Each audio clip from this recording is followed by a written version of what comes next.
All Thank right. you, everyone, for joining us for our candidate interviews. Tonight's round are the mayoral candidates. And before we get started, want to let everyone know that all of the videos that we did last week with the council candidates, we will have those videos up sometime tomorrow morning for everybody to be able to watch those at their leisure between now and the election. And as also the mayoral candidates videos will be up and put up onto the YouTube and then embedded into Facebook. So you'll have an opportunity to watch those replays starting tomorrow morning. Unfortunately, we had a health crisis with my business partner here at the studio, one of her family members. And so my week kind of took a different turn. So we're doing the best that we can to get the information out there. Tonight's candidate for mayor of North Kansas City is Bryant Delong, and he is a sitting council person. You had an opportunity to get to know a little bit about Bryant in the mayoral forum. And we did ask a few questions about things going on in North Kansas City in the mayoral forum. And tonight's going to be a little bit different. We will take questions from the viewers towards the end. But we've got some fun questions. Bryant, thank you for taking the time out to be with us tonight. Thank you for hosting again. Here we are. Seems like we just did this a couple weeks ago. Well, we kind of did. Yeah, everything's been happening fast. And the past year, things have changed tremendously in our town. So what made you decide to run for mayor? No, it's a lot of the same reasons I initially decided. 4 years ago when I decided to run for city council, I didn't run out of bed. So, I hate what's happening here. I want to run. I said, I love what's happening here and I love what's going on. And, I want to contribute to that. We had lived here a few years and, I would really want to contribute to, the future of my kids. And you see all, the neighbors' kids, the neighbor, and, really want to contribute to a better future for them. So that's why I decided to run. And then, after 4 years on council, decided, I've really enjoyed the work and I think we've made a lot of great progress and really just want to continue on the work we've been doing. So that's why I decided, to go ahead and run for mayor and, I want to lead the entire council and lead the city forward. It's my turn to have to remember to take myself off of mute. So when you told your wife or your best friend or, whoever that person is that you go to bounce crazy ideas off of, I mean, certainly it's not a huge stretch from council to run for mayor, but, being a mayor, as we found out this last year, is a tough job. What did they say when you said, yeah, I'm going to throw my hat in the ring for mayor of Northtown? But like you said, there was no real shock. I think from this, kind of get it. Okay, probably saw that one coming anyways. Now the kids a little bit younger, they weren't really excited either way until they finally determined now they can start threatening me with something. So now every time they don't get what they want, they like to remind me they're not going to vote for me if they don't get their way. And so then I also now get to remind them they got a few more years before that's even really a problem for me. So no, everyone's been very excited. This is probably the moment I better give a shout out to my grandma real quick in Illinois. She will inevitably be watching this, and she's loved watching I mean, she's been one of those that most excited about this and watching this process even from afar. So it's no, everyone's been excited. There's a lot of great things happening here in North Kansas City, and like I said, want to continue on that. So I mean, everyone's just it's been a happy time, been a happy, exciting. Not a surprise. But it all happens at the same time. Moving to North Kansas City, where did you live before North Kansas City? Kansas City North, further up in North Lane, like it's 103rd and North Oak, so further up there. And part of that was we worked at the airport before, so that was a short commute. And then when I left the airport and started working at a bank downtown, that was number one contributing factors. We started looking for places to move from there. Started looking further south because I went to short commute. And one of the first places we actually stopped to look at a rental house was here in North Kansas City. And it was after that very first stop. I'm like, I knew we've been down here. We've been down to Kelso's, been down to Chapels, been down here quite a bit. But it's when we first, got more in the residential area and saw those houses. no, we gotta buy down here. We gotta figure out what's going on. There's some issues with that rental anyways. So I'm kind of glad that didn't work out. So we just stayed on the market looking, for a house, and eventually got our house here. And, we loved it. And looking at the future and thinking about raising kids here, this, how close we are as an entire region, and how connected North Kansas City is, one of the reasons, how flat it was. One thing you kind of fall into, you don't interview your neighbors necessarily when you're doing this, but we moved here and found out everyone's fantastic. We love our street. So we got, some of those aspects you just kind of get lucky on. You move somewhere and find out how fantastic all these other things are. But no, yeah, we just wanted to be close to everything. Wanted short commutes. Wanted to be able to walk to my favorite place to go eat and drink. And we found it here. I said, I love it. I couldn't imagine living somewhere further north where I don't have that now. Because we talked about that before. So could you imagine moving back out of here now? No. It'd be hard to replicate this, especially here in the metro.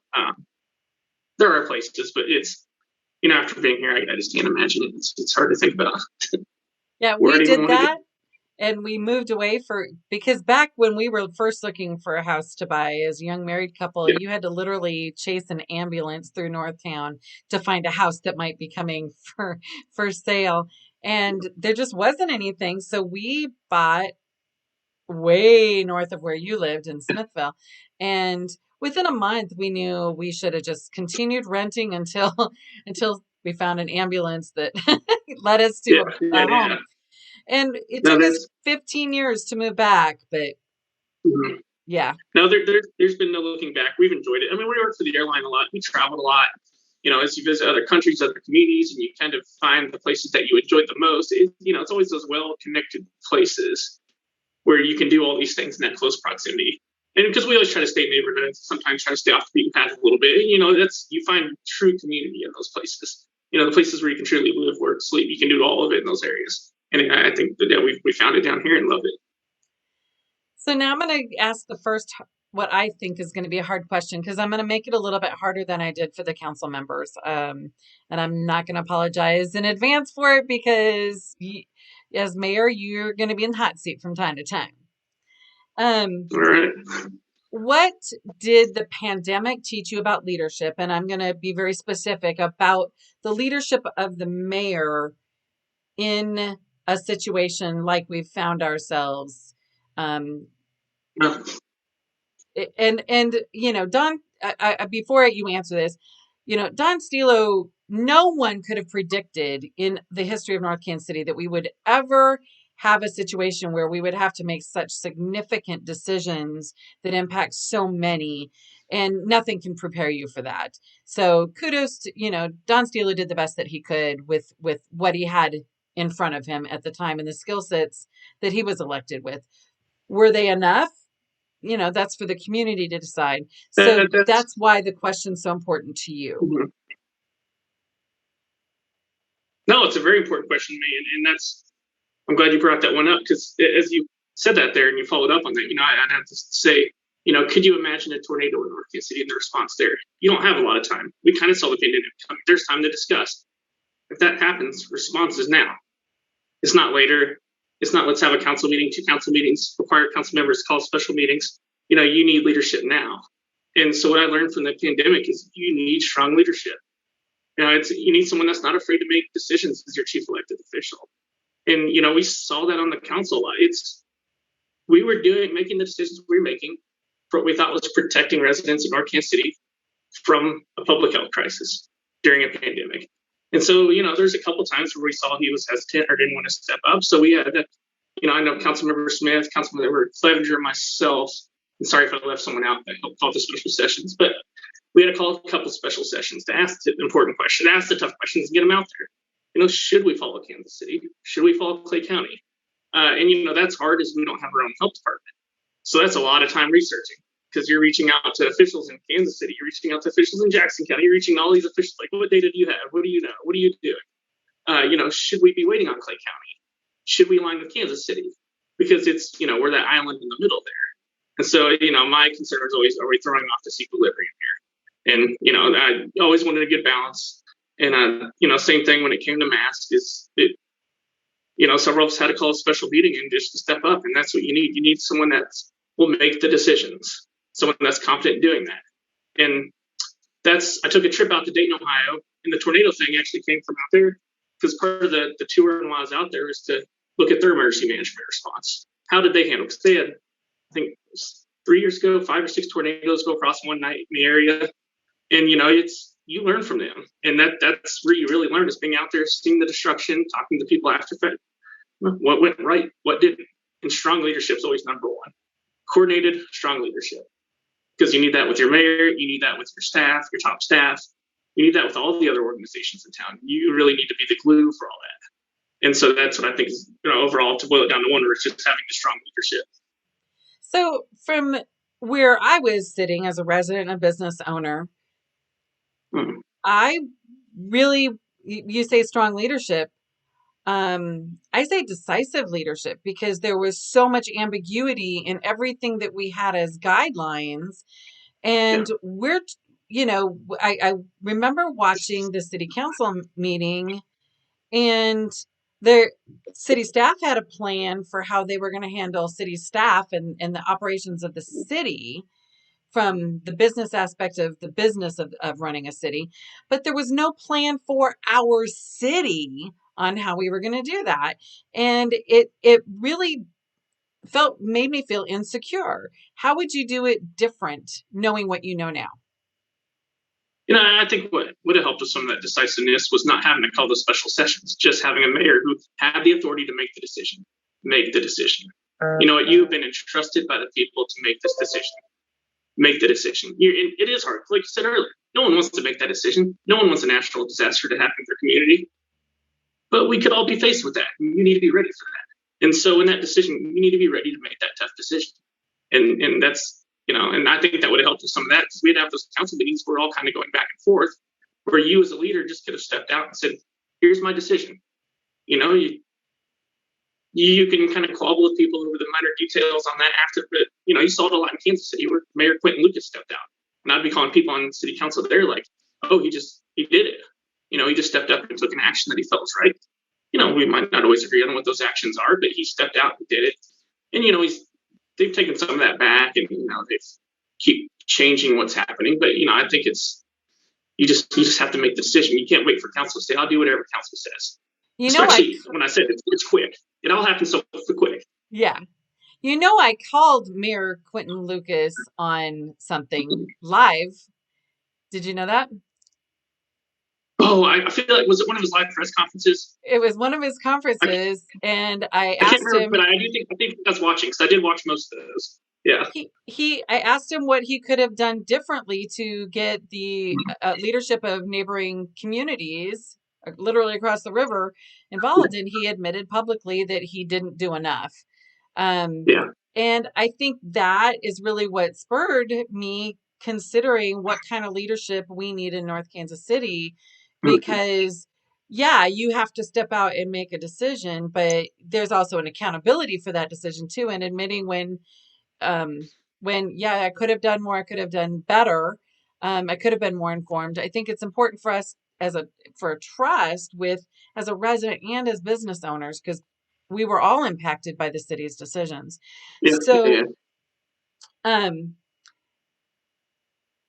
What could the council have done differently? Pandemic response. I think our council, in the pandemic's not over. We're still living this. What could we have done differently as a council? Well, some of that's just this. You saw, like you said, staff's prepared and making sure that our emergency management plan is prepared. I mean, that is one of our oversights as a council, is to make sure that we have those plans in place. So you're not planning when it happens. You're planning beforehand. And at that point, you should be opening the book and saying, okay, we have a general guideline on what's happening. Of course, emergencies, things go off the rails. That's what I learned in Dayton. They're like, have a backup of the backup, because you're going to call a utility company, and guess what? Their cell phone tower's down. So who else in the utility can you call? Do you have these 3 or 4 strings, these different people that, under different controls? So I think just bolstering up our plan, bolstering up all of our plans is something we as a council could do collectively and work together on. And even beyond pandemic, as we saw cold weather planning. I mean, that's one I was kind of shocked. I feel there wasn't a plan there that there should have been. So that's, but you learn from that and you say it's on the radar now. And so I'm trying to do some research, but it looks like a lot of people aren't actually planning for cold weather, which is kind of shocking to me, but we'll, something we need to look into. What about qualifications for positions within the city and job training for city staff, given what we've learned in the last year with that severe cold weather snap as well as the pandemic? We've had a lot of things that we've had to navigate this year. In addition to Armour Road, certainly we're finding out that there were some unintended consequences that we didn't think about as Armour Road rolled out. We're learning a lot, and it seems like we're learning a lot in hindsight instead of mitigating those things in advance. Is there training that we could provide? Is there updating some job descriptions that we need to do? What are some ideas on how we could mitigate these types of growing pains and learning curves in the future? Well, one, I think we need to recognize that a lot of these things are voted on and approved on by council. People like to hammer on staff, but the buck stops with us, the elected officials. I mean, generally they're just implementing what we are, approving. Sometimes they're putting the idea out there and we're agreeing to it, but we're agreeing to it. We got to know what we're agreeing to. And some people sometimes will say they didn't read. I mean, we got to step up and know what we're talking about to give them the right guidance. But I know our staff has access to really any training they want. They have a pretty solid training budget and they're able to go out. I mean, do we need to find more focus on specific things? It's something we could discuss. It's hard to say because I don't have a training record for every employee necessarily. I don't know if, it's because I know they attend a lot of conferences and they're very actively engaged, with organizations respective. Department heads at least are, actively engaged in organizations related to their profession. So I love our staff, especially our directors. I mean, I think we got a lot of solid ones up there right now. But some of that just comes back to better communication. I think I've heard it a lot during the campaign is, we need to find better ways to engage with people and make sure, we're really getting messages out and meeting people where they are. Armour Road, I mean, we had a good example on Armour Road of we actually put that project on the street, the meet at the street thing. That project, we showed it a temporary setup of what that project would look like with parallel parking, with the bike lanes, modified bus stops. And I don't, sometimes that's a struggle because you're not going to get a better, it's especially government, it's not many projects you're ever really going to see before they happen. And that was one where I feel like, oh, look, there it was. I went out there and saw it. I know a lot of people went out there and saw it, but then, you got a totally different reaction. We actually built it out and we need more engagement. So I don't know if it's, making sure you're connecting people with that information to say, no, this, and maybe just simplify and tell them that this project, if you want to see what this project will look like, this is your moment. Come out and view this project before it happens. Because that, in terms of engagement, that was one of the better engagements I've seen. Now, there were things lacking still, but that specific meet in the street where you actually get to see a project. So Bryant, would you say that I'm a pretty informed person about what goes on in North Kansas City?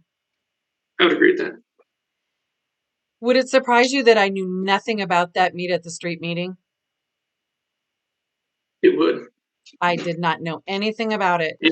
So when you talk about communication, if I, as somebody who's pretty informed, didn't know about it, if I didn't know that the addition of bike lanes was more than, I went and I put my dots up like everybody else, but what I understood about that was we were adding a bike lane and we were making Armour Road prettier. I didn't understand it was a complete redesign. And so if I have misunderstandings, I can't imagine what other people in our community misunderstood or didn't not just misunderstood, just didn't know. And I agree too. Yeah, I think there were some steps in the right direction there, but sometimes what you're missing is that communication from your elected officials. And so going back to one of my priorities is more communication. That's more town hall. So maybe you miss it in your quarterly newsletter, but if I have my quarterly town hall not too long after that, maybe gets a little bit more attention, does some sort of live stream, finds other ways to connect. Maybe you pick it up there. Maybe I read it differently than the way he described it in his event the other day. Or like I said, the more the informal events where people always know where to find me and be able to engage back and forth. And I think that'll help coming from the elected officials, and that's why I encourage people. I don't expect everyone to watch every city council meeting. I mean, there is one meeting I missed. They can be hard to watch, and I'm on the city council. I watched one from afar. I don't know if I can watch the rest. This is tough. These can be hard to watch sometimes. So I can only imagine if you're not, invested in some of those projects, like we are meeting after meeting, you jump in one. Yeah, see, they're not the most exciting things to watch. But there are channels. I know a lot of council members are putting information out there, so I definitely recommend people at least pick up that information every 2 weeks and kind of check out what's going on there. And from my perspective, it's definitely just improving. Like I said, do the state, the city, informal, formal engagement events, and just constantly be active. Give people all kinds of different opportunities outside of the normal channels of City Hall, which can be very boring and bland and very like, here's the fact, that's it, no narrative, nothing else. And sometimes what we're lacking is journalism. No one covers North Kansas City anymore. You read old newspapers, you had that person that asked both sides. And is that a role you really want city government to take over? Nah, I think a lot of people are kind of uncomfortable with that ask. Yeah, even thinking about it. But there is a vacuum right there, I think, in journalism right now that would help, with some of that. But it really, I think, comes back to us council members and as mayor using our microphones that we have and giving people every opportunity they have to be engaged. So we're going to shift gears just a little bit. Yeah. We have a little bit over, I think it's right at 110 years of history in North Kansas City so far. We've embarked on this new century. We have lots of history in North Kansas City, from Hellsberg being located here back in the day, J.C. Penney, Cat's Drugstore, then Osco, CVS. There's been a drugstore on that corner for pretty much forever. What is the one thing that you want to carry over from our history into the rest of this new century? Here's one: the character of our downtown area. The way the brick buildings are, and then the sidewalks, and I don't know. I know some of those buildings even changed over the last 100 years, but there are, there's still some of that remaining, and I really love that character.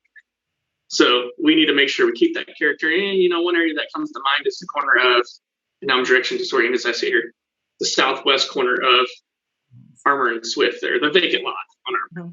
When we rebuild that, you wouldn't want a glass building there. You wouldn't want something, you'd want a brick building that looks a lot similar to what we have now. So really retaining the character. That'd be the biggest. And another is kind of maintaining this balance. I think we have a good balance of, industry, commerce, and residents, and trying to make sure we find a solid balance there, because that's what has made town work for all these years. So let's not mess with the formula too much. We have 25,000 daytime 25 to 30,000 daytime population. So we have jobs. That's good. Great, a variety of housing stock for people to go live in. And, we enjoy commerce. We can always do more in commerce, but, we have some good retail. And, I want a thriving Main Street. You read some old articles about downtown North Kansas City. There's a lot going on. I'd like to see more of that. If that's not necessarily carrying something over, that's trying to bring something back from the past. But, if you look at some of that old stuff, having that thriving downtown again, and really having all this retail and having a hive of activity and people excited about what's going on. And we could do that with improving Town Square Park. You improve that, you reactivate some of these spaces, and I think you get more people down there and give it a fighting chance to be like that. So to that end, a couple of things come to mind. And so it's a two-part question. How do you get entities like NT Realty on board to make it feasible for more retail establishments to come in? Because quite frankly, rent prices can really be a deterrent for retail opening up. Certainly we saw that with a couple, Tyler Kingston and some of the businesses that couldn't make it. We have branding issues with North Kansas City, people knowing where we are. But then also, and I know I'm throwing a lot at you in one kind of topic, and I won't call it a question, it's a topic. We don't have a historic zoning of downtown where if a developer came into Armour and Swift, it's my understanding that they could put up a really modern building according to the zoning right now. There's nothing that says that they have to keep the flavor that we have of our downtown area. Certainly the high school adding on their addition, ultra modern and totally looks like an office building and not a school. That's one example of where we, in my opinion, didn't meet the objective of keeping our feel of Northtown. So how you get NT Realty and other companies like that on board with establishing retail and keep the flavor of the historic downtown area. I guess that's the two parts of this topic. So the first, I think the first one, working with NT Realty on like a downtown, I think you have to be clear with your objectives as a city. You need to go into their office and tell them like this. Here's our objectives. How can we make our objectives coexist together? How can we work together? And because ultimately we all have to work together. We know they have a lot of control over property, and it's we just have to work together. It's they can be tough to work with. They know exactly where they are in town and what they own, but that shouldn't deter us. We should still be able to go in and have these conversations. And that was part of it. And when I talk about collaboration, it's if we bring all these organizations together and come up with our common goals and start working towards things together, I think you can get the right people in there to come up with the right ideas. I'm sure there's always legislative things you can do.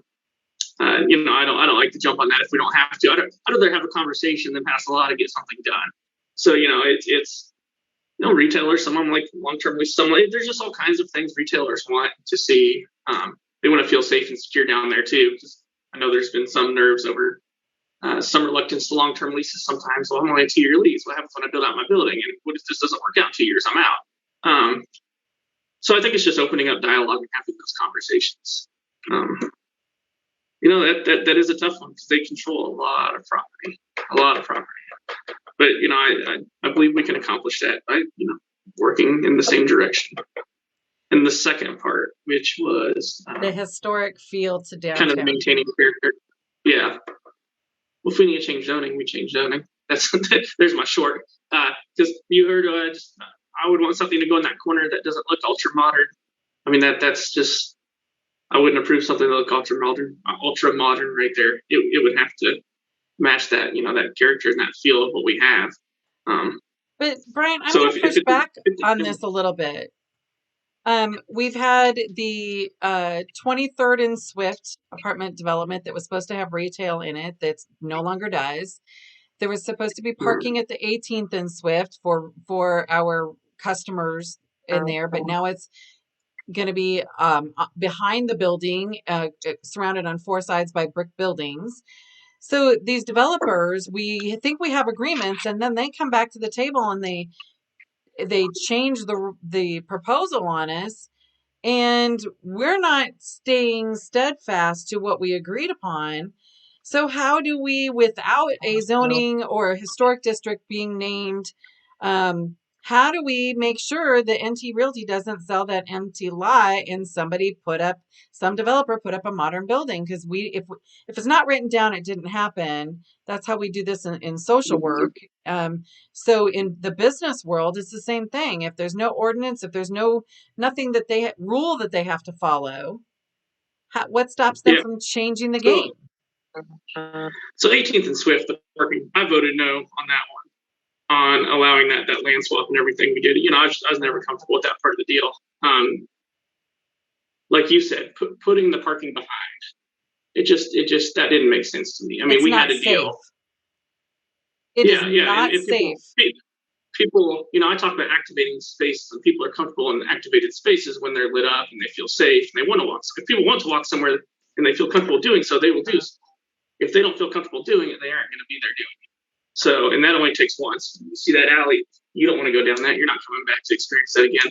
So, no, I mean, now that it's approved, we need to make sure we try to get around that. But I did vote no because that was one of the many reasons was that, we had told these people there will be pain for a couple of years. No, you're having a construction project. Nobody loves an ongoing construction project. But part of that promise was in the end, you're still going to have, it's reduced, but there's still going to be spaces directly across the space from your building. That's going to be here. Well, then all of a sudden everything kind of went to pieces and that promise fell apart. So, that was, one of the reasons I voted no is it just wasn't, that wasn't prime. The way that wasn't great,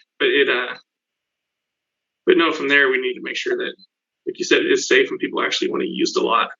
That one is disappointing to me. I mean, because we had those spaces right across the street. And like I said, that was the promise. I went in the store, I went in F Music, and that was partially what I said a couple of years ago is, in the end, you're going to have all these units right here. You're going to have people that shop at your store, and there will still be parking here. And then it wasn't. So that's, I don't know. But people, that was one of those disagreements we had where people felt they had valid reasons to vote yes. And I felt like I had solid, valid reasons to vote no. And it just, unfortunately, we had a 4-4 tie, and the mayor broke that tie on the land swap for the parking. But then you look at 18th or 23rd and Swift, and all of the retail in the bottom of that building is gone. And so and we don't have to get into all of the nuances of each of the deals, but what they do is, sorry. No, you're fine. It's interesting to know what your vote was, and I guess I do want to know what your vote is at 23rd and Swift. But my concern, after you tell us what the vote was and what your position was on 23rd and Swift, what stops us without having an ordinance change and a zoning change in our historic downtown district, even if they promised that they were going to build a building that kept the architecture integrity, the feel integrity? We've already had 2 deals where it's been switched. So what do we do to prevent that from happening? Because a modern building on the corner of Armour and Swift totally changes the dynamic of North Kansas City. No, but I still go back to the most substantial is the zoning, but also asking all the candidates the same question, because in the end, they can change the zoning. So I can go in there, I can convince 8 people, hey, let's change it so this can't happen. Well, you get another 8 people next year, another 4 next year, because we rotate 4 of us every year. It could change the complexion of everything. So, it's really keeping the pressure on the elected officials too, though. And that's the one thing we have to remember here is these laws could constantly change. Everything could constantly change because every year there's 4 seats up. There's 4 seats up every year. And there can be dramatic shifts in council. So, but you want to establish it as law. Once you have an ordinance, sometimes, it becomes harder to convince people to repeal things, especially something like that. 23rd and Swift, though. I think I don't want to pick someone on a yes vote. They didn't vote yes. They were obviously majority voted yes. And I'm sure there's some of those sprinkled in there I don't recall. And I know I was on the yes side of all that project.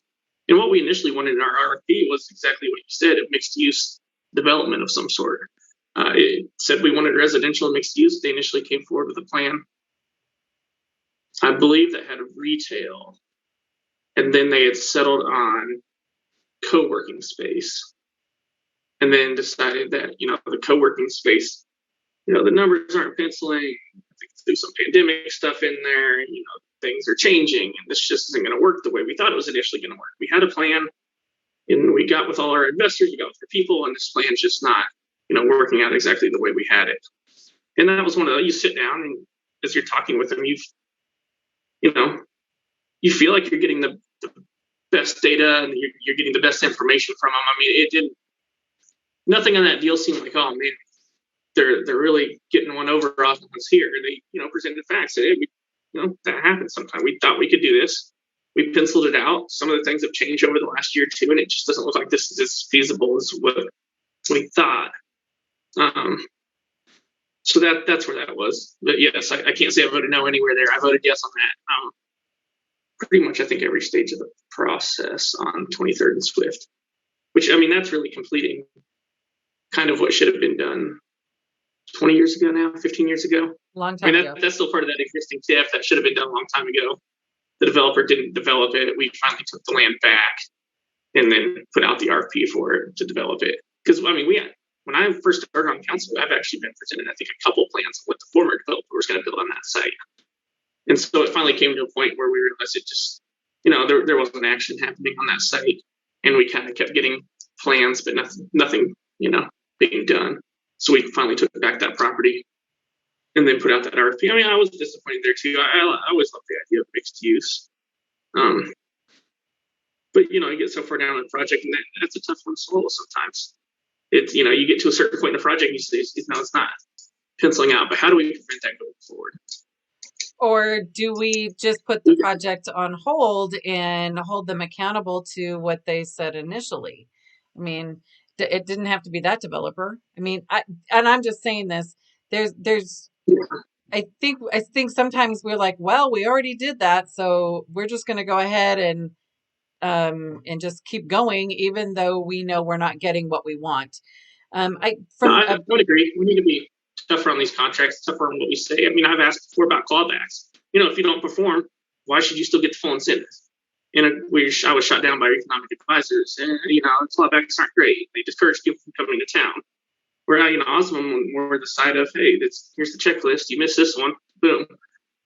Now you owe us more than a pilot, or you owe us, some form of clawback, because you give people strong abatements. You want them to perform. You want them to do what they said they're going to do. And so we might need to look at that contracts going forward and say, can we do something like callbacks? Can we, And I think that's big for them. You start losing a 15-year abatement, the percentage of that, that matters to people. That matters to them. Well, but it also matters to our residents and our business owners when these things get changed from what we understand. And honestly, that's part of the reason why people tune other projects out, because it's like, well, they're going to do whatever they want to anyway, and these developers get away with everything, and they get what they want. But what do we residents and business owners that are already here? What do we get out of all this? And for us, one of the things that we as residents and business owners want to know. I mean, we have a lot of independent thinkers in our community, certainly on the city council. We want to foster that independent thinking, but that independent thinking also brings a little bit of conflict. So this is again a two-parter. How do you foster that independent thinking while at the same time fostering collaboration and cooperation from people to protect the interests of our city? While also understanding we don't have to do any of these things. None of these projects have to be done.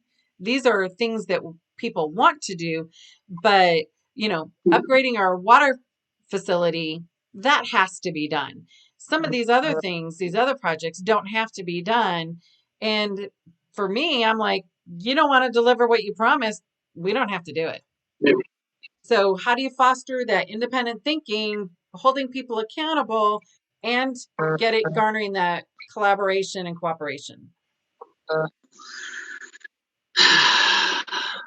The independent, you see some of our biggest split votes or biggest arguments, it's usually when you're probably about at the right spot. When you have people with strong, solid, informed arguments on both sides. Sometimes you get, someone in there just voting a direction because they feel that way. That's not great. But, you can tell the strongest arguments we have is usually when people are most informed. And so I think to encourage more independent thinking, you have to educate people in a lot of ways. You've got to, give them the facts and the knowledge they need about the subjects to talk about. Or else then you just kind of, I think, we'll say you get into this group thing. You talk to your three friends and they say it's like this. So this is how it should be. I like to go out and study and learn and be a sponge for everything we talk about, because that really informs me on the direction I want to go on my decisions. And that's why I've been active with all these, state and federal organizations, is, again, to learn from other people in cities everywhere. We don't have to reinvent the wheel on everything. A lot of these things have been done everywhere. But, and for me to also share my experiences and like what you talked about in the development is, here's what happened here, and help, other cities as well. But I think it's giving people knowledge, giving them the information, and encourage people. I like when people don't agree with me all the time. It gives me something to bounce ideas back and forth off of. Because sometimes, I get in a silo sometimes. I'm going one direction. I think a certain way. And sometimes it helps to have someone, even give someone a call, has an opposing opinion. And I appreciate that, because there are things that you miss because you don't have all the knowledge, you don't have all the data. But you call someone else, you're more expert in an area, and you get a different opinion sometimes, or at least, help shape your opinion. And I think that's healthy and good for council. We agree on 99% of things. Most things are, almost administrative in some ways. We get along most of the time, but you do see some strong differences, in opinion sometimes. But a lot of that's based off their knowledge and experience and, what they know. So, was there a second part to that? You covered it. Okay. What is what you feel is your best accomplishment, having been on the council for 4 years?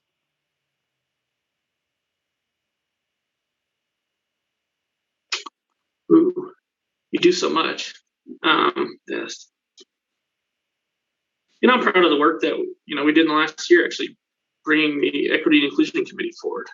I mean, that came from really listening to residents and hearing people say they felt like they didn't have a voice, and looking in and saying, like, how can we give rise to new voices? How can we lift people up? How can we bring more people into the conversation? And that was just rounds and rounds of conversation. Pandemic makes it weird. You're on a video chat with people every night. You're doing like a spread out, uh, safe meeting. And that was one of the prouder. It took that. There's several members of the committee involved there, and that's one of those where you're just bouncing ideas off of lots of people. Shared Google documents. You type something and then it just disappears because someone doesn't like it. It's erased and back on there. But no, that was one I've been proud of, especially in the last year. If I were to go to a second one, some of the stuff with like the bike master plan and some of the work on Armor Road. I mean, it wasn't perfect, but we've also listened to people and tried to make changes. And the delineators are going away. I mean, we recently approved some changes to, we take the aspects that people like and replicate the parts they like. Well, we also learned some things you don't want to replicate. Take those out of the, go ahead and remove those off the plan for anything else. And I don't even want to see some of those things again. When those delineators go, I'm scarred by them sometimes. But yeah, so take the things that didn't work, gone, create a template out of the things that people did like. And that's what, we're going to do more of. So, I mean, that was the second thing. So that's really actually taken up a lot of my time on the council too, is the constant debate over, Armor Road and kind of the future of safe streets in general. Okay, so we're going to come back to Armor Road here in just a second. If you are watching and you have a question for Bryant, now would be the time to make sure that you put it into the Facebook comment section so that we can try and get some of those questions answered. Armor Road. I've heard we want to slow down traffic coming into downtown. I can tell you right now, I can hear the traffic out here on Armor Road at Fayette. Yeah. And you can tell if you've been around vehicles enough that people are not doing 25 miles an hour. They're still doing 35 and 40 when they hit Fayette. It hasn't slowed down traffic. They've talked about extending downtown to I-35, which is physically not possible to extend our downtown area there. It's going to be a strip like North Oak or Nolan Road at best. Without going south, there's just no way to add on to downtown. We didn't think about what it would do to the surface of our road on Armor when we took 3 lanes of traffic and put it down to 1. We've got more potholes on Armor than we've ever had. So we've got some things that aren't congruent, and nobody's saying we don't want the bike lanes, and nobody's saying we don't want parking spaces. Nobody's saying that we don't want it pretty. Well, what people are saying is that the things that the city leadership keeps telling us that is the objectives aren't really the objectives, because if we were successful in slowing down traffic, we wouldn't have people doing 35 and 40 at Fayette. And all the way to Quick Trip. So the messaging is a little confusing. Oh, okay. Sorry, I was waiting. So I was like, okay, now we're there. Then I lost my train of thought. So yeah, slower speeds, definitely the objective. Speed kills. 30,000 Americans die every year in traffic accidents. I mean, we don't want that. Statistics are good here, and let's keep them good. That's not a base for something else. And so looking at that and looking at the data, which I want to see more data. There's been limited time, pandemic. A lot of things skew the data. I'd like to continue to check that, but the data that we were presented show we've had slower speeds, show we've had less injury accidents, which is a good thing. And I know there's a lot of one-off speeds on Armor Road, But I'm just referring to the data I was presented, and I sit down on Armory all the time, especially when they did the Parkway screening. They go by very fast, and there's still a lot of trucks out there too. So I'm going to interject here. When we do point in time counts for homelessness, it's literally a snapshot of one day out of the year. And when we do the data collection for Armour Road and speeds and stuff, a lot of it depends on the time of day. A lot of it depends on what day of the week that you're. If you were to sit here in our studio all day long for 1 week, you would see what we're seeing, which is that it's not what's being reported to the city council isn't what's actually happening. We may have less accidents, although near accidents are a daily occurrence several times a day. Injury accidents. I think there's accidents might have actually been up our level. I can't remember exactly, but I think it's the injury accidents, which is the higher impact. That would be fair. We've got Sorry, that's what I was referring to there. Yeah. So what I'm saying is you broke up there for a second.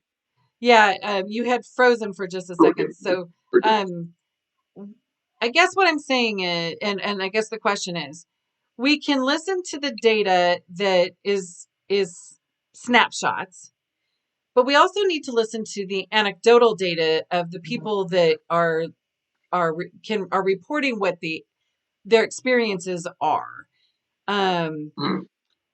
How do you propose to get more accurate data about Armour Road so that we can mitigate risk as we go into more development of Armour Road, the changes on Armour Road, and certainly start on the Burlington corridor?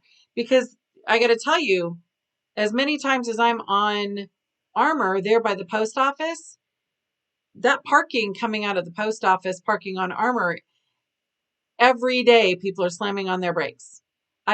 Every day, fire trucks, ambulances are going up Armour and they can't get through because of the medians and because of traffic. And I know that city staff in the police and fire department, they don't want to say that, but this is what I'm observing. This is what other people are observing. So at what point do we not worry about people's jobs and that they don't want to tell what's going on, which is what I suspect, and start really looking with wide open eyes of what's really going on and how do we mitigate those risks? I guess I'm a little confused on the data aspect. I mean, I would suspect that the data they are giving us is all accurate data. I would have no reason to believe that they're altering the data. No, I never said altering. Or giving us false data in a way. No, I'm not. Brian, hold on. No, sorry, I wasn't. Okay. Not altered data and not false data. Data that is a snapshot of a specific point in time that may not accurately depict the wider issue. Does that make sense? I want to be clear. I'm not accusing anybody of anything. Okay, yeah. I mean, I've never suspected the staff of skewing it. So, I want to be clear on that one. But, there's always better ways to collect data. I mean, I'm a data person. I'm a numbers person. I love that. I love the numbers. Give me data on everything if I can get it. I mean, that's always the objective here. So, and there's always better ways to accurately pull data. And so, if we need to look at that, when you look at that, just like when we look at you put the speed signs up over here in the neighborhoods, sometimes the results don't always look exactly like what I see in my window. Right. Because I've seen cars not even be able to stop at the stop sign down here. They're going so fast. And then that was when the thing was out here. Yeah. What was the top speed? And you hear something like 35 miles an hour. Yeah. I don't know. On some of those, there's outliers. Data can, like I said, there's probably more accurate way, or like you said, just take the snapshot of a day. Because I can't remember off the top of my head. I'm really trying to think how that data was actually, what period that was counted over. But it wasn't as you described as, taking that snapshot over a day. So, I like data in several senses. You give me data over a month, give me the daily data, give me all the, give me everything to look off of, because that might improve decision making too. Where you look at it in several fronts. You look at it in a daily mode. Okay, what's it look like over a week? What's it look like over this month? You could probably shake that up a lot of better ways. But I mean, Sorry, what? I feel like there's a second part. Was there more? So how do we take what we've learned and use it to mitigate unintended consequences in the completion of Armor Road, which frankly, we're all looking forward to it being completed and seeing where it goes. Yeah. And, adding it into the Burlington Corridor project so that we don't have some of these same concerns. Okay, so now all of a sudden you hit me on something that just dawned on me. So making sure we have know what data we're going to want after a project, so we know to track it before the project. Once you start a project, say, oh yeah, well, let's go get some data on what's impacting. At that point it's too late. So it's, and I think Armor's helped us definitely learn that and start asking more questions. It is starting to say, hey, do we have data on this now? Because we're going to want to look at the data later too and compare the two. If you don't have, you're never going to get. I think you're going to kind of have what you described. Data that is mismatched, I guess, if you wait until after a project begins to start collecting data. So we definitely need to know. And that's on council a lot too, is council needs to be aware and make sure that they're asking those questions and saying, what kind of data do we have now? And, sometimes it is hard to collect data. It depends on what kind of data you're looking for. There's a million ways to collect data. And then sometimes there's the cringe part of like, do you need a consultant? No, stop. No consultants. Like, is there a way we can collect this as staff? And then, they're not always equipped necessarily with the, the background or the equipment to collect data on some of these projects either. But no, I think that would be a way forward, is looking at what happened in Armor and saying, we want this data beforehand, track it now, before the first cones go up on any project. So that would be a good way to look at it going forward. Because I have caught myself in that before. So, well, it's kind of late to ask for data now because it's going to be skewed. What do you think is the biggest challenge North Kansas City is going to face in the next 5 years? We have a lot. And one we mentioned the other night was our CIP funding, our capital improvement project funding, which mostly is funded by a big gaming fund, and regulatory issues. So I would throw out broadly regulatory. Because if that legislation passed, I said, you drop 20% revenue on that, at some point we have to start figuring out how else you capture that. Do you delay projects? Do you cancel projects? Fortunately, Eric Berlandis did a great job of putting all of our recurring expenses, trash, you name it, things we pay for every year in the general fund. And that's mostly based on sales tax and property tax. So that's recurring, minus this last year, which is a blip. Those are usually more consistent revenue sources. And the gaming fund has mostly been used for capital improvement projects. So that leaves us actually in a good place for some flexibility there. But it's something we need to continue to watch. And, we need to watch those. I know, yes, for one. But I got a few of them here. I feel like we have a lot of community engagement right now, where more people active and more people watching. How do we keep that up? The issue is, when that falls off. Let's not let that fall off. Let's keep that up and keep people more engaged. There's always stuff like transparency. How do we handle growth? Eric Berlin is retiring. How do we replace, how do we bring community into that? Because we don't want to have a problem by bringing somebody in the community doesn't like or doesn't want there.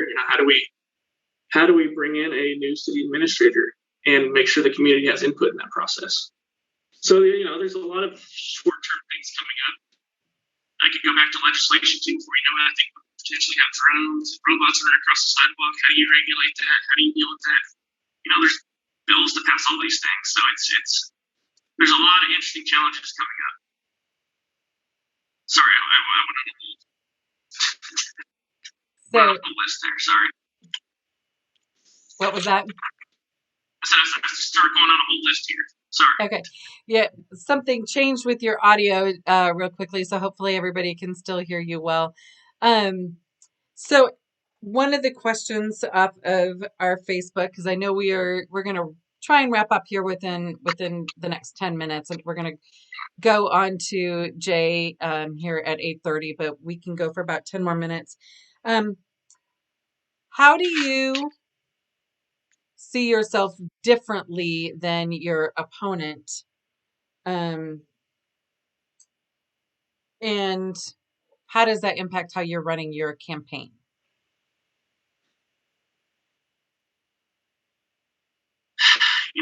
With this campaign, I'm trying to focus on myself and my priorities and my experience.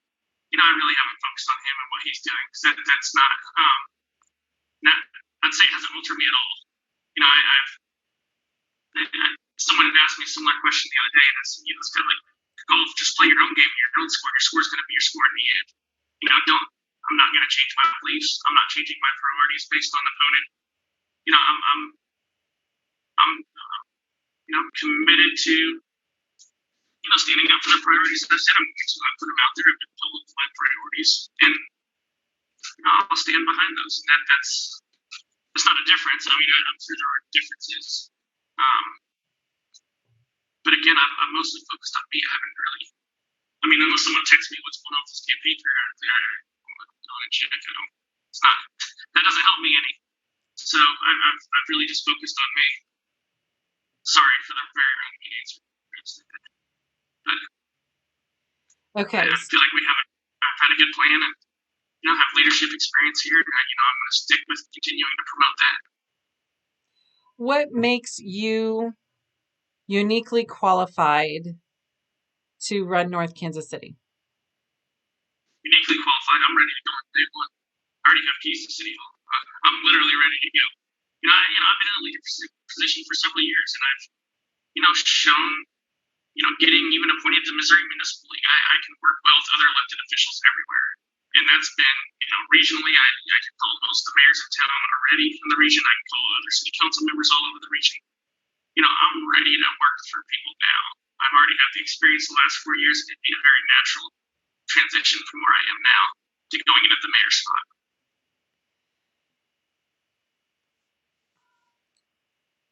I'm going to pull another one from Facebook. Do you agree with the significant amount of development that may be on the horizon for North Kansas City over the next decade, especially that south part of North Kansas City near the river? Start with that question. Development near the river. Is that okay?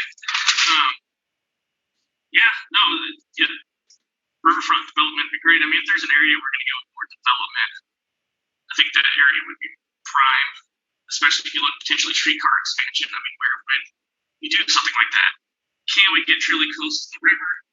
That might be a little trickier, some of the business we already have down there and whatnot. But if there's redevelopment potential, I think there is good potential down there. And since we mentioned the river, also opening up the levees to make sure we get levee trails down there to get to these new developments.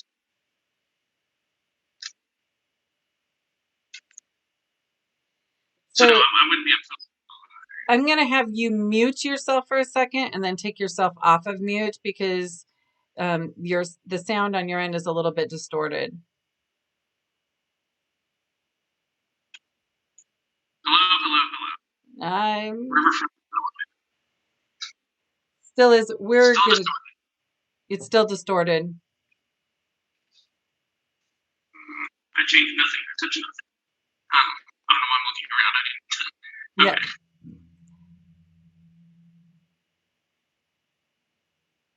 Okay. Any change? Still the same? It's still the same, but not quite as bad on my end. Okay. So let me see if I can give it. Hello. Oh, there you are. That worked? Can you hear me? Mm-hmm. Oh, okay. Well, now I can barely hear you, but we're almost there. Oh, something's on your end. I'm not sure what. Now we're good. We're good? No? Are you using earbuds? I just took them off again. I tried to put them on to see if that made a difference. Now I'm back off. Yeah, now I can hear you fine. There we go. Okay. So they kept riverfront development or that? Okay. We're moving on. How do we balance the development with gentrification and other concerns about rapid commercial and residential development? Do you need me to repeat it? It's a lot. Yeah, go ahead. Okay. How do we balance that development with gentrification and other concerns about rapid commercial, and residential development? How do we balance the rapid development of gentrification? Something we just have to be aware of is we talk about more developments. And I'll go back to data again. We just have to know where we are. We have to know where rents are, commercial rents are, retail rents are. We really need to know our position as we go into all these things. And then we look at more development, and then, from there, I'll roll affordable housing into this too. It's using the data to determine what you need to do to go forward, but also using the data to make sure you don't hit a point where you can't come back from. So I think that's important is, we have eyes and ears on the ground too. So we're definitely working with people like the Business Council, River North, to have a good ear on what's really happening in town. Because, you don't always see those things. I don't lease a property here in North Kansas City, so I don't know what rents look like. I don't know what these things, but you hear that from being out and engaged with the community and being out there and hearing what's happening. And so that's what I've been doing for the last several years and continue to do is, be mindful of that. And whoever asked that question, continue to keep the pressure on. When you see these things, keep the pressure on. That's a big way to keep people accountable, is always keeping the pressure on. So as mayor, you don't get to vote unless there's a tie. And so your hands are tied sometimes. When it can, you can have conversations and try and have influence. But one of the main things and responsibility and privilege of the mayor is that you get to appoint, if you were elected, people to all the boards and commissions that we have in North Kansas City, and state law gives you that right and that privilege. How would you do that? How would you go about appointing people to the different boards and commissions? No, that's kind of something I talked about before. There's a process going into how I'm going to is, again, making sure I have a strong applicant pool, making sure I get a lot of people to apply. And this is basically going to be a repeat of what I said the last time is, putting the openings out there, letting people know the openings are out there. Make it very clear, the description, what you're going to do. Also being more transparent in the process, especially with other council members, talking to them beforehand. Making sure I'm actually conducting interviews with people and getting to know people. And also looking at demographics and making sure our boards are actually balanced with the demographics of town, because everyone deserves a voice in their city government. And you do that by making sure, you look at various demographics. Like I said, it could be geographic as well. As I brought up before, there's a couple of boards that aren't even represented by Ward 4. And, I don't like that. We got to have all voices. Even if they're dissenting voices and things, I would normally support it. I want that too. We want a broad base of people on these boards. And I think that's where you get real strength from these boards, is making sure that they're, from a broad range of backgrounds and locations. And, that's, I keep calling it board reform. These probably aren't the most extreme reforms in the world. To me, it seems simple stuff. Posting a notification. You see cities do it all the time. There's an opening on the hospital board. Here you go. Here's what that looks like. I think there might be an opening or two now. I'm not even sure if that's been posted anywhere. And like I said, you usually don't even find out on council till we get the new applicant. You get a new application and you're like, oh, didn't know someone dropped off. So, that's part of it.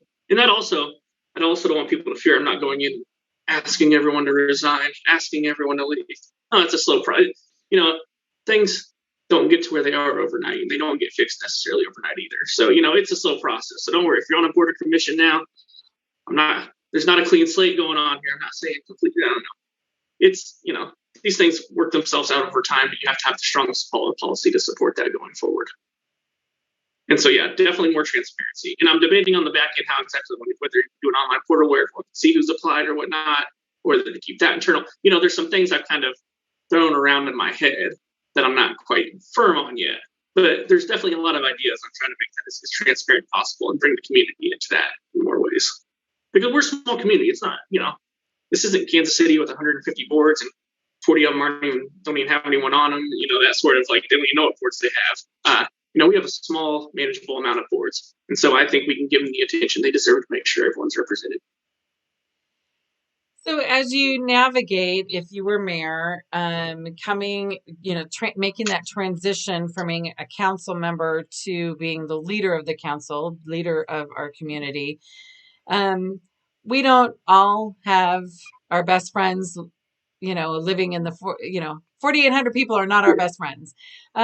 So how do you propose to unify people that may not even like each other, but they're serving and representing their ward, and they're on the city council, but they may not really like each other?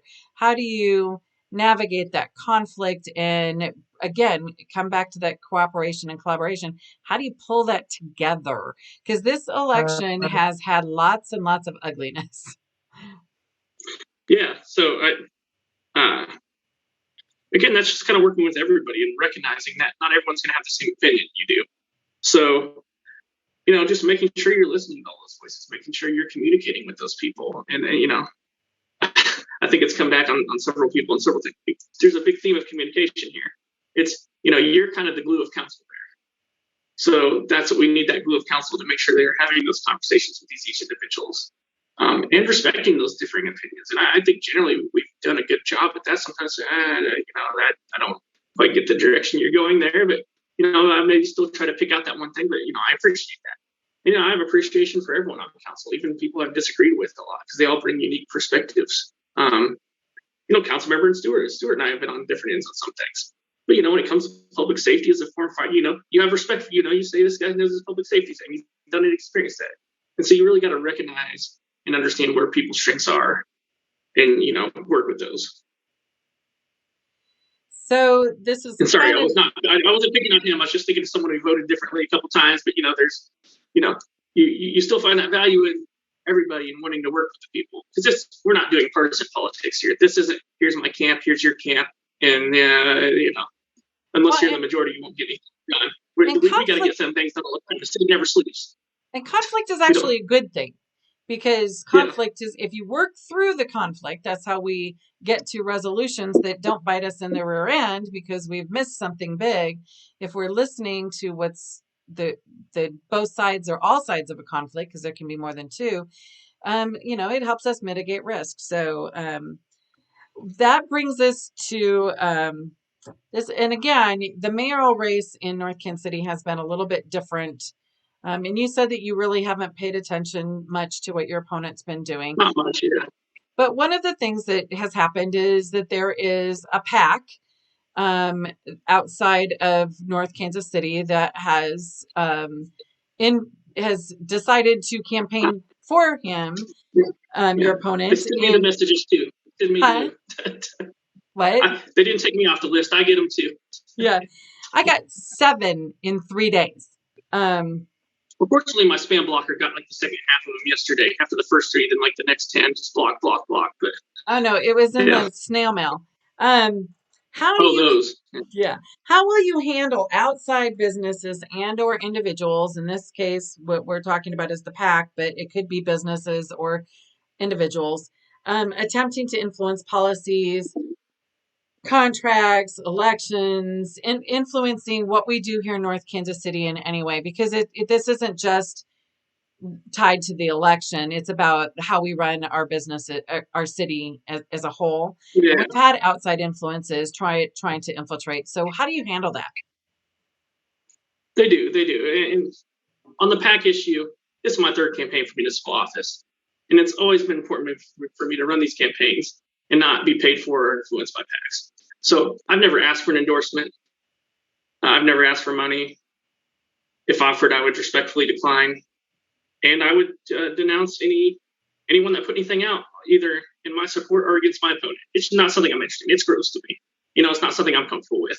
So dealing with the PACs and politics, it's, we don't need that. I don't want the outside influence of PACs and politics. I believe in my priorities. I believe in my leadership, and that's what I'm running in. And the biggest endorsement to me is obviously on everyone on April 6th. April 6th, I said it enough. I should know what date it is. April 6th. Now, when it comes to corporations, they're trying to lobby you in different ways too. And, I'm always, when it comes to corporations, willing to have discussions with people. I mean, we've never had any about, huge developments or anything ground shaking where someone said, hey, we want to meet up. When you go to these conferences and stuff, they're full of corporations trying to sell you things. In that respect, it's, it's just having these conversations. I never promise anybody anything. First of all, you're 1 of 8 on council right now. So you can tell me anything you want, but I can't do anything about it.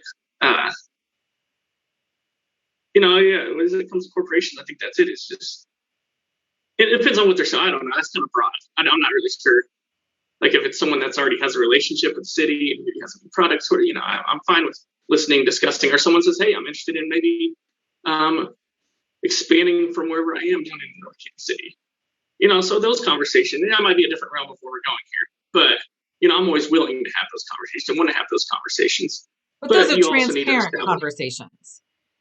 Yeah, Yeah, correct. those are ones, Yeah, hey, this isn't what you see in the movie, smoke-filled room and this cigar smoking and Scott. No, we don't. No, you can try to. I mean, about the darkest place you'll meet me maybe over Helms, but outside, they're no, I don't know. I'm always open to conversations with everybody, but when it comes to PAX, I've never had an interest in dealing with that. There's a quid pro quo there. It's not been my thing. Okay, so last question for the evening, and then we're going to let you go and have a few minute break before we bring on your opponent, Jay Swearingen. One North, we had a lot of things that were proposed and promised, and we're at a standstill, it seems, in a lot of ways, or at least moving at a snail's pace. How do we re-energize and get that project moving and not end up with a half-completed project that is a blight? I don't think we're up in a half built project. We have meetings. I think the pandemic kind of changed our schedule a little bit, but I feel like we've had a meeting at least some point with the developer every few months. I mean, I haven't always seen eye to eye with him on a couple issues. Like initially, one of the initial early entertainment options that me and him, disagreed on. The theater? But I think the what? The theater? Yeah, sorry.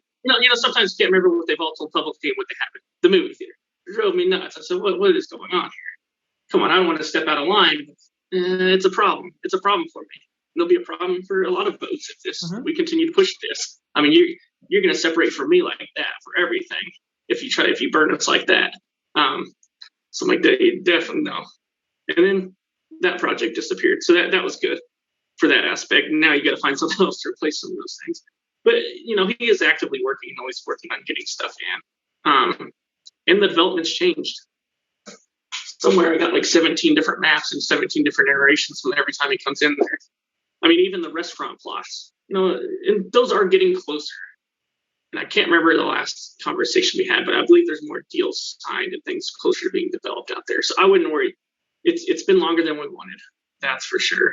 But we have a master development agreement with Rick Warner, and we're going to honor that from our perspective. And I see no reason not to have faith in him honoring it. It's unfortunately been slow, but we will get there. We got a few things open, not the most exciting projects, not the things everyone wanted out there yet. I mean, 2 hotels. I mean, I enjoy Old Chicago. Old Chicago was a medical building. I mean, that is what it is. The exciting parts are coming now.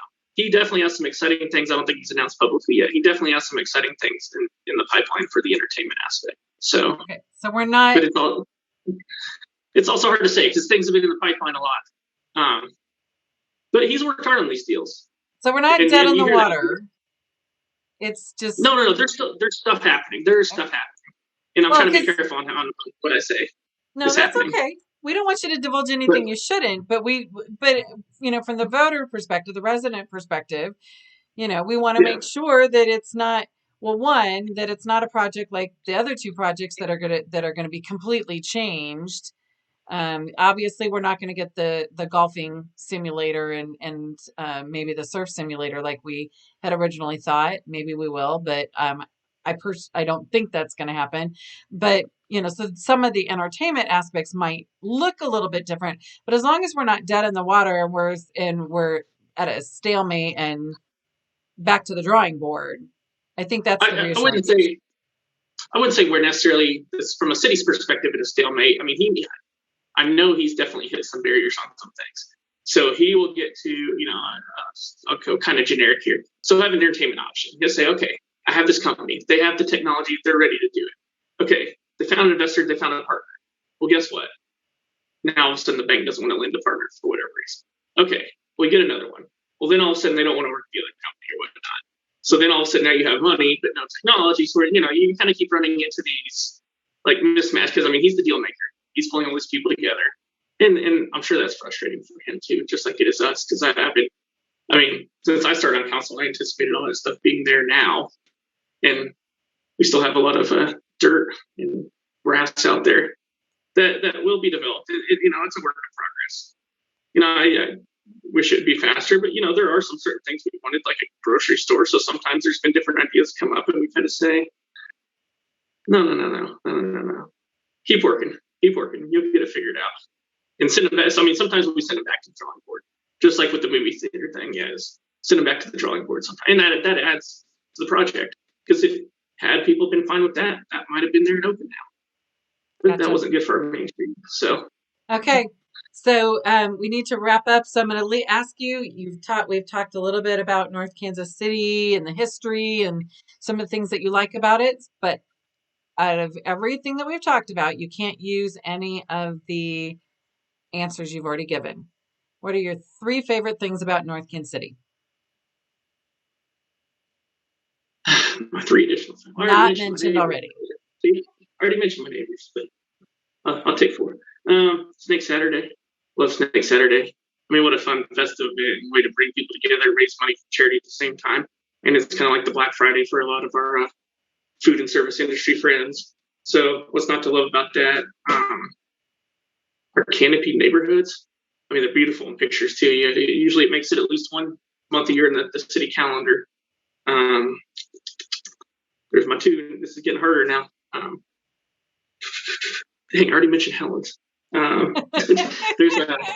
I already mentioned movie theater. Let's see. I was trying to go retail there for my clothes. Oh man, I already took all my stuff. I actually appreciate the vibe. I mean, we're right here next to the high school. The atmosphere. I'll say kind of the buzz around the high school some of these times, especially football Fridays. Or other times you just hear the band out playing, band out practicing. It's enjoyable living in a community like that where everything's so close. People are tight knit, and those activities come and go. They come with frustrations as well. But I enjoy being around all that activity. So Excellent. there was, yeah, took me a second there. So that's hard because you're kind of all over the place here. Oh, and there's more that I know that you love about North Kansas City. So I don't know. I mentioned my wife earlier. She's here. I love her. I think I mentioned them. I better give them in here too before I get in trouble. They'll give a shout out. I love so much. Thank you, Bryant. Fantastic. I appreciate your time tonight. We did go over, and I appreciate answering some of the tough questions because perspectives are very different and oftentimes very polarized about all of the different things in town. And what's great about North Kansas City is all of those voices on all ends of the spectrum on all of these issues are able to be heard and considered. And we just appreciate you taking the time. Thank you for your advocacy this winter as we dealt with the homeless individuals in North Kansas City. And that's always a difficult thing because certainly we don't always like the fact that we know that there's homeless around our city. But we thank you for being proactive about that. Appreciate that very much. No, we still got, like I said, more work to do, and I look forward to working with you on that. There's always work to do. We can't criminalize homelessness. We can't just run people off. That's not the answer. So we got to work to find solutions. April 6th is the election. The general municipal elections are always the least attended. Hopefully these candidate interviews and the candidate forums will inspire you to get out and vote for the candidate that you feel is most aligned with your views. If you need assistance getting to the election polling station, which is the North Kansas City YMCA, please let us know. We would be happy to have someone help you get there if that is a situation that you need help with. Whoever you vote for, please just get out and vote on April 6th. We would love to see that this election, we have the highest turnout that we've ever had. That would be kind of validating because we have had more active candidates in this campaign season and more active community members in this campaign season, and we appreciate everyone. Bryant Delong, candidate for North Kansas City Mayor 2021. Thank you very much for your time. Thank you. Appreciate it. Did you give everyone the hours? 6 a.m. to 7 p.m. Oh, If I you're in did line at not. 7. Here we go. Here we go. I want right. 1,000 people voting. I don't care who you vote with. Just vote. Be out there. I think there's Thank you again. 1,700 registered voters, something like that. It'd be great if we could get. I closed mine, so I had it up, but now, yeah. Yeah. We want 1,000. I'll throw 1,000. We want a big number, big turnout. There you go. Thank you so much, I'd love Brian. to see it. No, thank you. We'll be back here in about 7 or 8 minutes with Jay Swearingen.